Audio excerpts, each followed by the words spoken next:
nomiyle. Qadim zamonlardan buyon bir savollar bor, insoniyatni o'ylantirib kelgan. Hozir shu savolga javob aytaman. Hatto televideniyada ham savol berganki, tuxum oldin kelganmi, tovuqmi deb. Mening javobim tovuq. Chunki Alloh taolo qadimda har bir maxluqoti mavjudotdan bir juft yerga yuborgan. So'ngra shu narsalardan ko'payib ketgan.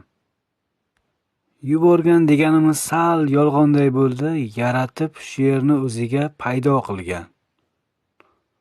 O'z vujudida sehrgarlik ishlatib.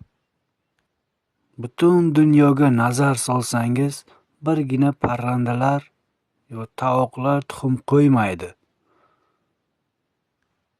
Misol uchun timsoh, ilon, kaltakelas, echki emar, toshbaqa va ho'kazo mavjudotu maxluqotu hasharot hammasi tuxum qo'yadi. Hatto insonga ham shunday usulni qo'llashi mumkin edi Alloh. Nima uchun qo'llamagan? Birinchi, issiq sovuq deganday uni ustiga bosib yotish kerak yo qumga ko'mish kerak.